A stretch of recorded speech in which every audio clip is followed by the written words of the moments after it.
Coach Effner, we got a tough fought match for 3rd and 4th there. Yes.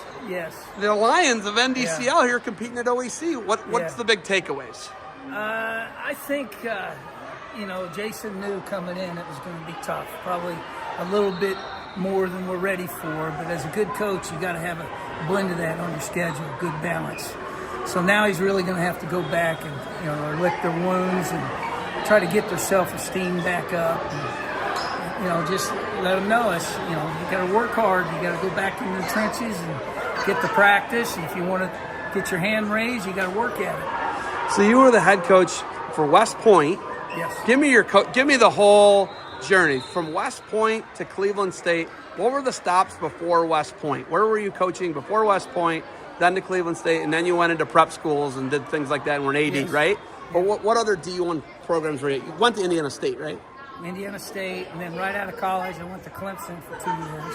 Okay. And then West Point for 10 years, Cleveland State 10, and then out to Virginia Beach for high school for 12 years. So you did 34 years. 34 years, and then that doesn't count. You wrestled at Indiana State for 5 years. 4 years. 4 years. Yeah. And you and Bruce Baumgartner were All-Americans together. Is that correct? No. Who was it? Who was it? Somebody was with you.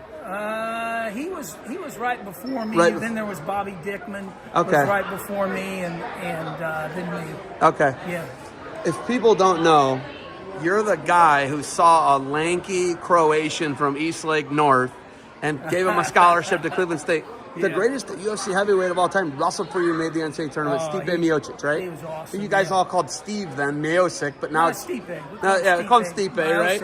Yeah, but you guys, we called him Miocic. Yeah. Right? Now it's Miocic, right? Yeah, I don't know. We go all official. He never told us differently. No, right? Yeah. But that guy could wrestle. Yes. I caught a beating. Long and I caught a rangy. beating from him once. Yeah.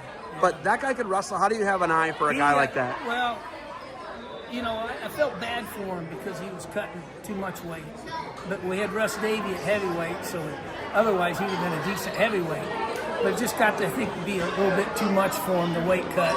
So he went the baseball route. Yeah. But then he got back into the fighting, did the boxing and the UFC. So. But what a super person. Still in Northeast Ohio. Yes. He's a guy who's never left. He's been a real classy person. Yeah. It's a pleasure to work with. You've had some really good guys, and they followed the MMA route. You have Gerald Harris, right? Gerald has had a career, and now he's coaching, right? Yeah. But he's punching. Yeah, he still punches faces. Here. Yeah, a daughter at Ironman, I think. Yeah, right. that guy's a great guy. But looking at your legacy, right? What you were able to do from West Point, then to Cleveland State, you leave. It's such a different from the Hudson River Valley to Cleveland, Ohio. Yeah. Do you have any regrets about your coaching career and on all the places you went to Virginia Beach to all these? Do you have any regrets?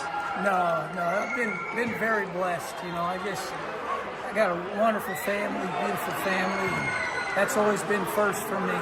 And we've done it all together. We're a wrestling family, and it's been a great journey. Coach, we got some other matches finishing up. You got anything else for me? No, I got it. We got it all. Coach, thank you for the time. Good luck to you guys moving forward out there in Geauga County. I appreciate you. Boom. Thank you, sir. Great work, man.